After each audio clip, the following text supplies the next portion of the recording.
morning.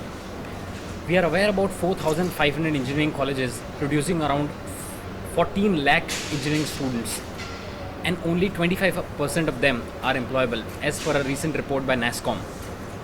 25% employability means that 75% of these students are not employable because of several reasons: lack of technical skills, lack of personality, lack of soft skills, and so on and so forth. There are various initiatives that government is undertaking through National Skill Development Council and various other agencies to improve the skill. The idea is to make maximum of this demographic dividend that India has got. There are various private as well as government initiatives being undertaken. One such private initiative which focuses on a very important aspect of personality, which is English speaking or English communication. English has today become synonymous with knowledge, not because the only reason is because the English has become the medium of conversation, the medium of business communication. So, and most of our students belonging to rural engineering colleges as well as urban engineering colleges are facing some serious issues. So today, in this context, we have a special guest today. We have Dr. Paresh Joshi from Station E Language Labs. Dr. Paresh Joshi is the director academic. I must say, Station E calls itself a language laboratory, which I find very interesting. And we would, in today's interview and conversation, we'll try and find out from Dr. Joshi how he sees India's employability problem, what he sees are the issues or the remedial measures that can be taken, and how does he see Station E taking care of those remedies, and where does he see Station E fitting in those remedial measures. So, welcome, Dr. Joshi. Hello. My first question to you is that with more than 1 million engineering students unemployed, as AICT has told us, unemployability is a huge issue. It is not being taken seriously. What do you think are the factors responsible for this huge gap in the students passing out and the unemployability still prevalent? All right. In fact, it's an interesting question, and this is something that all of us realize collectively, that you have millions and millions of engineers coming out of the colleges, and they face one single problem, and that is employability.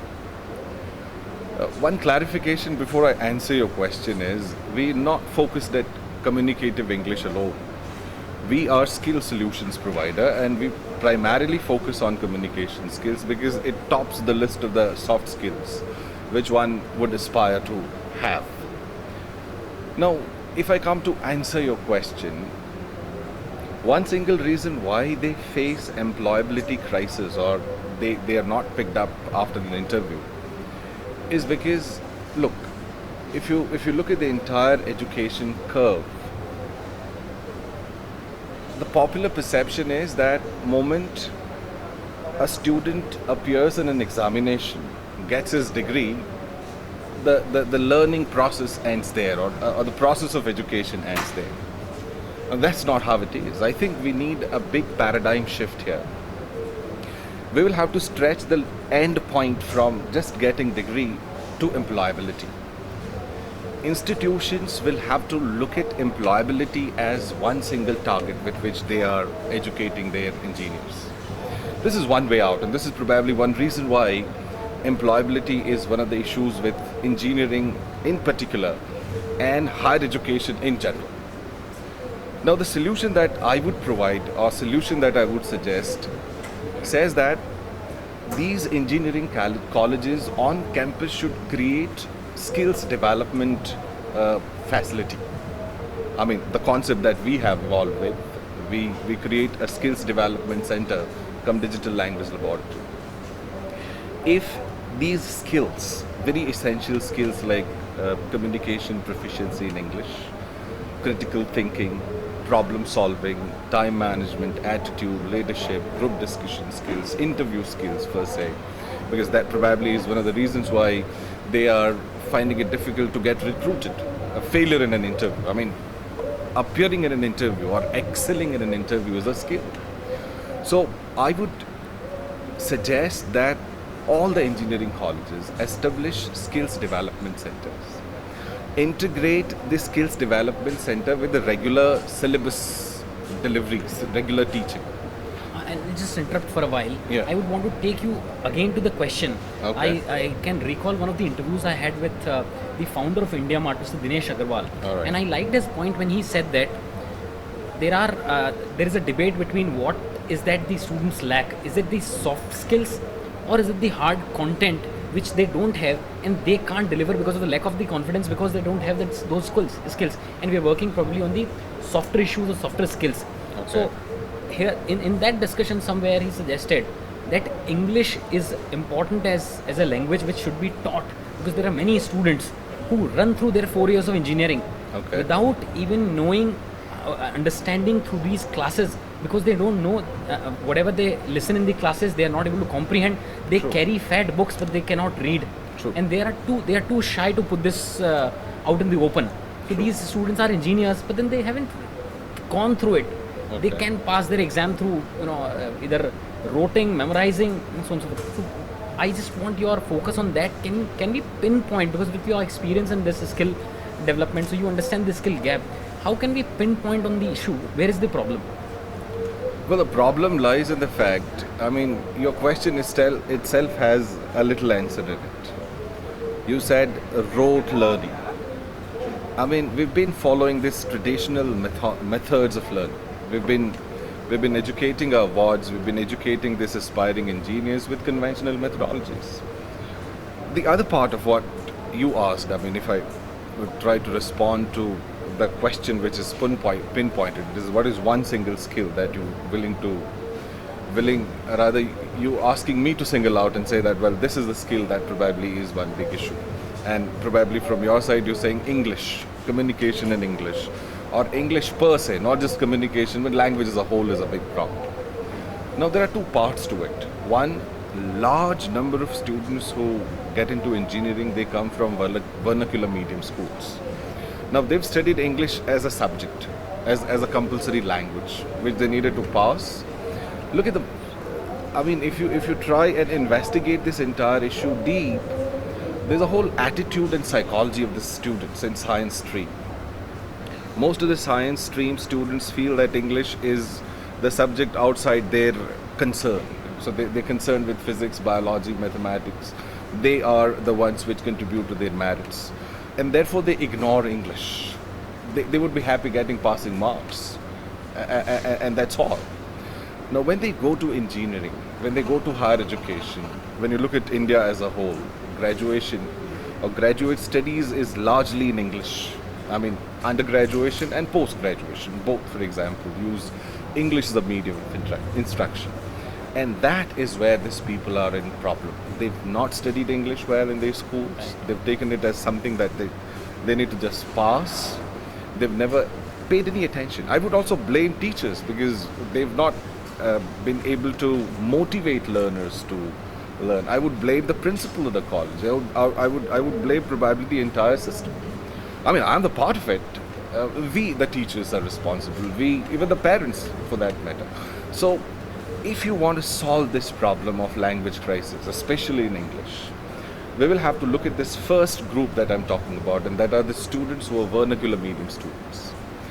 Their mindset towards this language should change. They should recognize the potential of English language. They should recognize that this is the language of access, this is the language of opportunities. Once that happens, a part of the problem is solved. But let's say, review the syllabus of communication skills in engineering. It's just in the first semester or first 2 semesters. And the kind of teaching happens is again conventional. It's chalk, stick and ball. So, if you want to resolve this language crisis in engineering, if you're too focused at that, or in higher education at a larger scale, IT,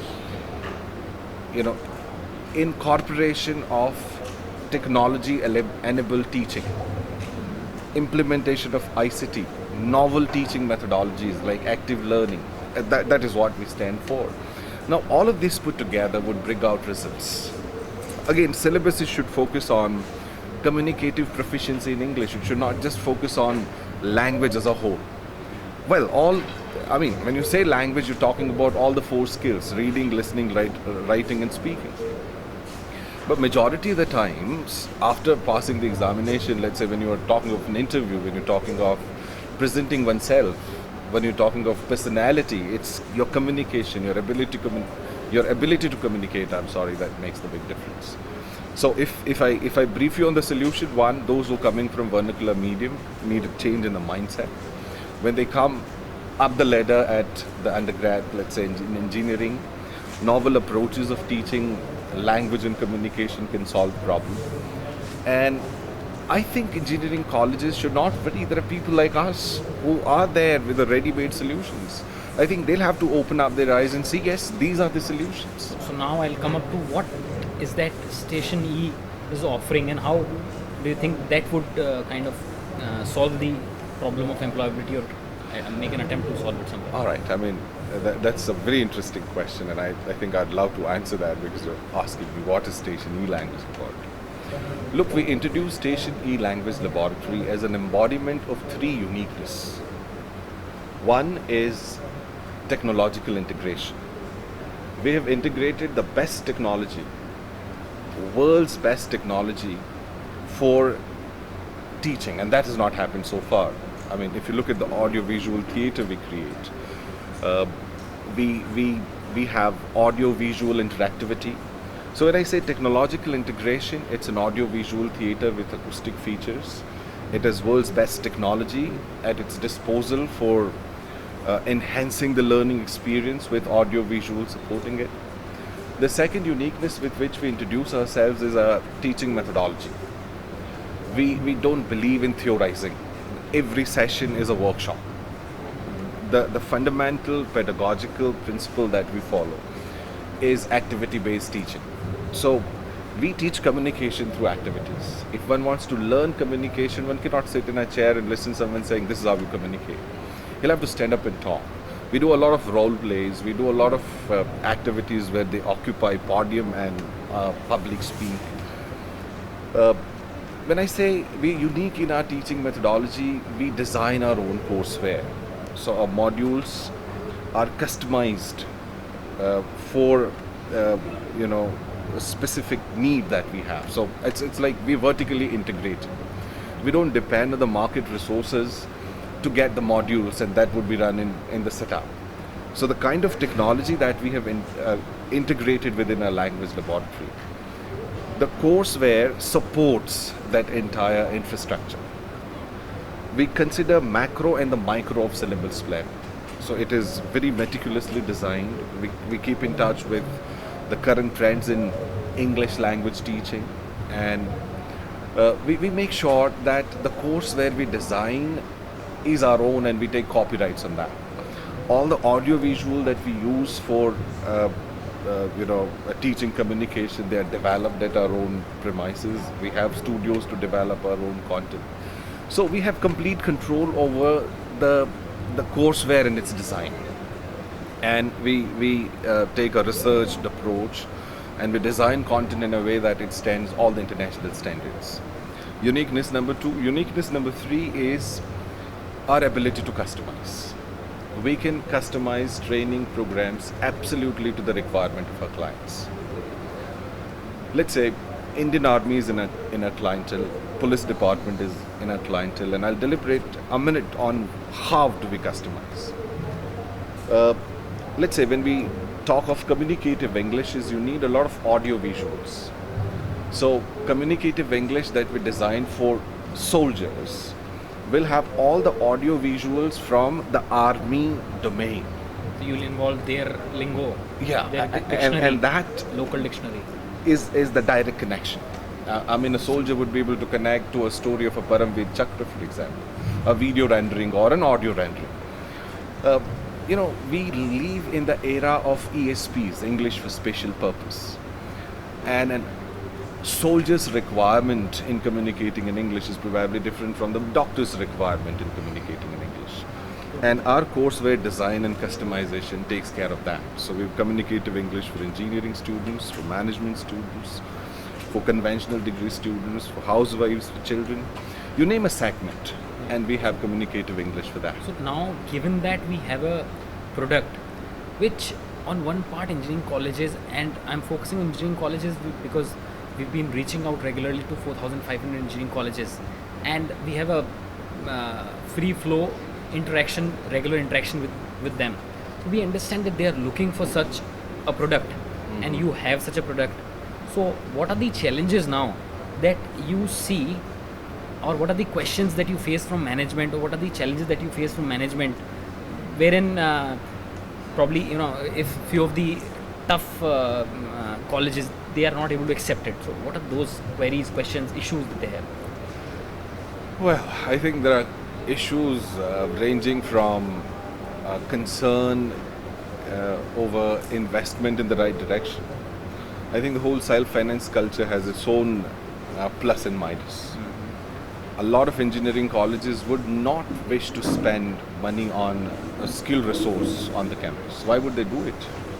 It's not a mandate. All right, AICT is asking for a language lab, but I'll create something makeshift which makes me get through the inspection. The other larger issues are acceptance. I mean, there are people who don't want to look beyond what they are doing. So they would say, why would I take someone else's help? I have my English teachers, they'll teach it. Is the recognition of problem of unemployability a problem? Is step one? That precisely is the problem. Okay. Problem. I think in trying to answer the first question that you asked, I would link it again. I said, the problem is largely the perception. We feel that our responsibility of educating our students ends the moment they get their degree. Employability is their own problem. They'll have to read advertisement, go appear in an interview, and whatever happens to them in an interview is something that we're disowning. But I think we'll have to start looking at employability as the objective of education. The education process comes to an end when a student gets the job.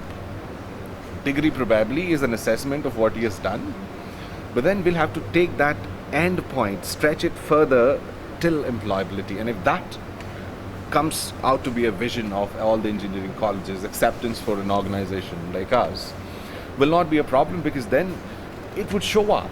We have engineering campuses where we have established such setups, and we've been able to show on paper, we've been able to quantify the kind of difference that we make once the students on the campus are skilled, if I put it that So way. first stage is that campus management somewhere are not aware about the problem of unemployability that exists, and few of them who might be aware, they've not been able to find out that what is the cause of that unemployability, and these are the few of the challenges that are being faced in implementing these. My second part of this same question, once the management once the management accepts it, what are the challenges and issues that you are facing from student side? I'm sure they must be. True. Are students aware that they have this problem and they need to kind of resolve it, or I think- acceptance a problem, or Yes. once they accept it, is learning further a problem?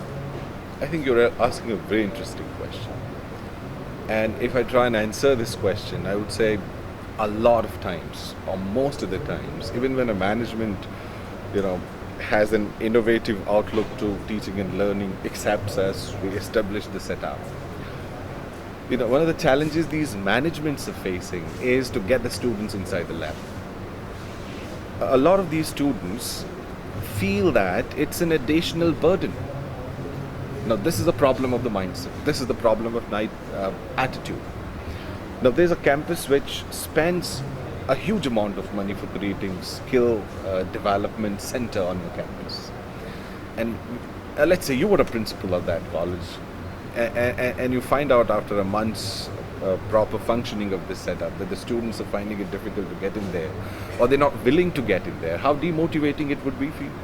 So I think it's a message for youth that in the first place they should recognize that along with your key skills in engineering, these skills, professional skills as we call them, are a big requirement. It's not an engineering degree alone that is going to give you a job. It is your ability to convey your persona, your personality, along with the key skills which are a requirement, no doubt. That's something that is going to give you a job. So yes, mindset of the students is a big problem. But if you allow me a few more seconds, there are managements who've been able to get over. Initially, there will be some hiccups. Change is something that all of us don't like. So initially, students would react would give a cold response. Some of them are unwilling, but through proper motivation and proper communication, I think this bottleneck can also be addressed.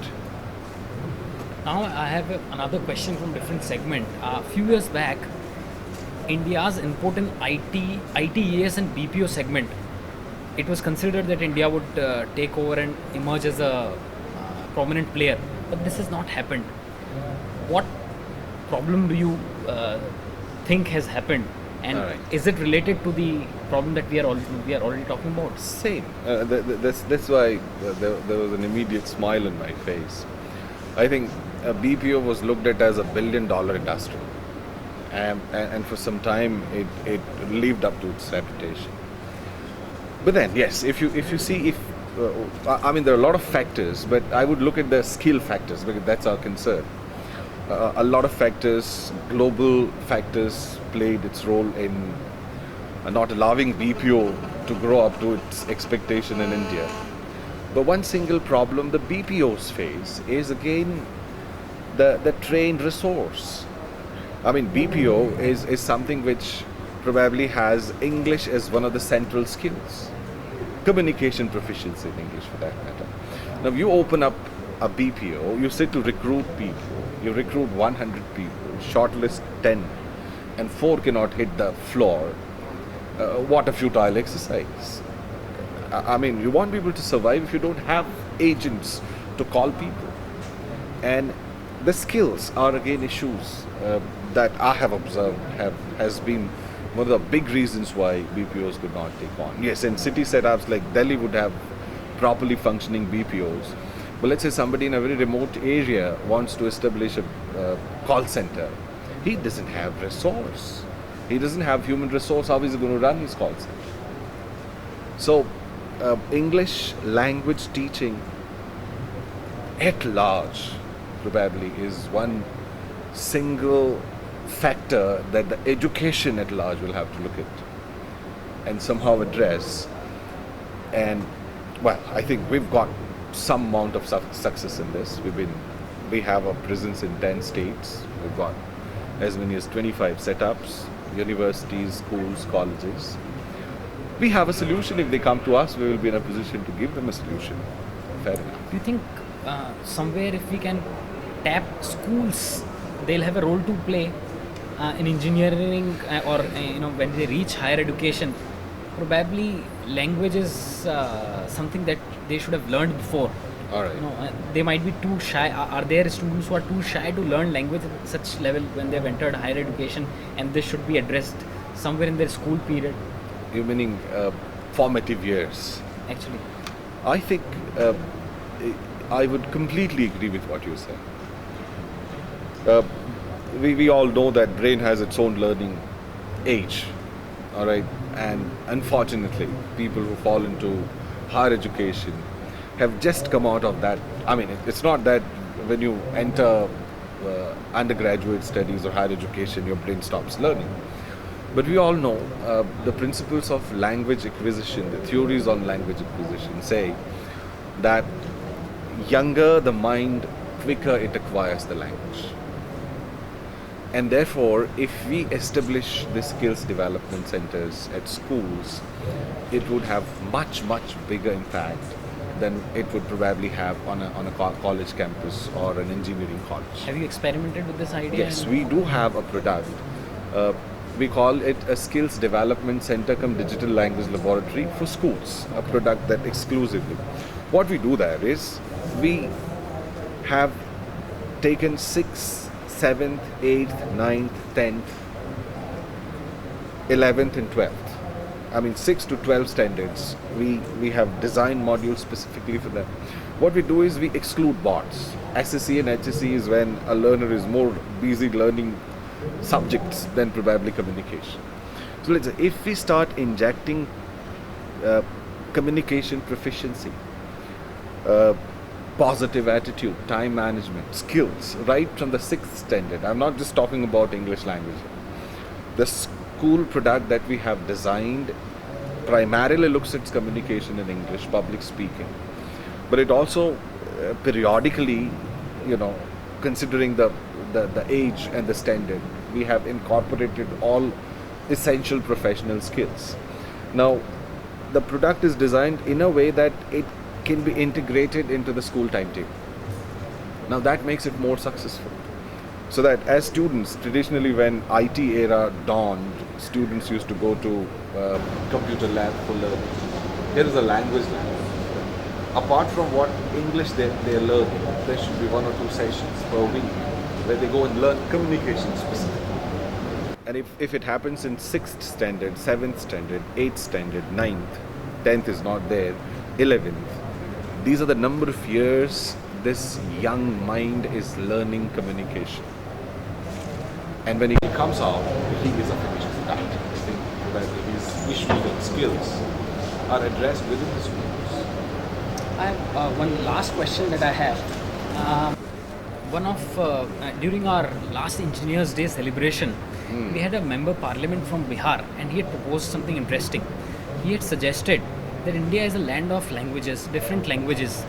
Why to restrict higher education or higher technical education to English only? Why don't we have higher technical education in local languages? I want your view on that. All right. Sounds an interesting question. Look, your regional language is your identity, inseparable. Whatever number of languages you learn. So that remains. I don't know why people feel learning English language is killing your mother tongue. Like, I have been someone who studied in vernacular. I know my Gujarati, I use it as proficient as well as as well as any Gujarati would use. But then I acquired English language. Now that has not done anything to my Gujarati. Now, if I come to another point, you will have to realize that English is a language of access. How are you going to have access to knowledge if you don't know English language? Do you have the capacity to translate the latest document that comes on technology into your own regional language? Would you then deprive the mass, which, because it doesn't know English language, doesn't have the access to knowledge? Can you afford to do that? I think, with due respect to those who feel mother tongue is probably the best, I would agree till the point that it can be the best medium to learn. But then you'll have to look at the global dynamics. You are no longer a regional individual.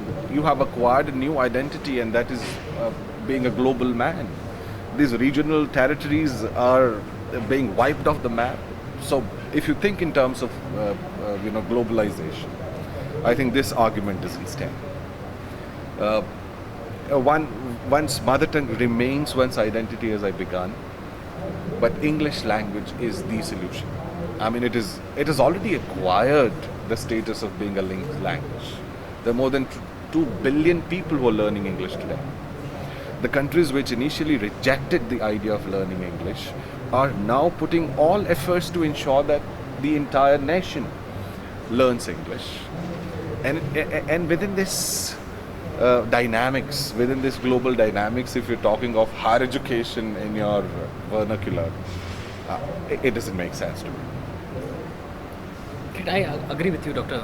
Joshi, and I thank Dr. Paresh Joshi for giving us views on, and I think somewhere students who would be viewing this should take a cue that unemployability is a problem that has to be accepted.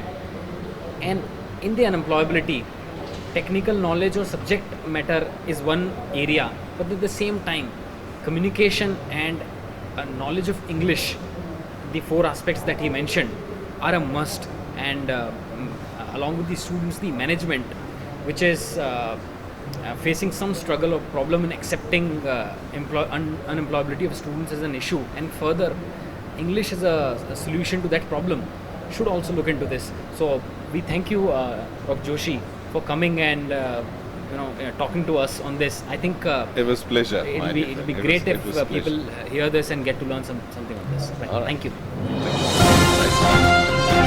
Thank you.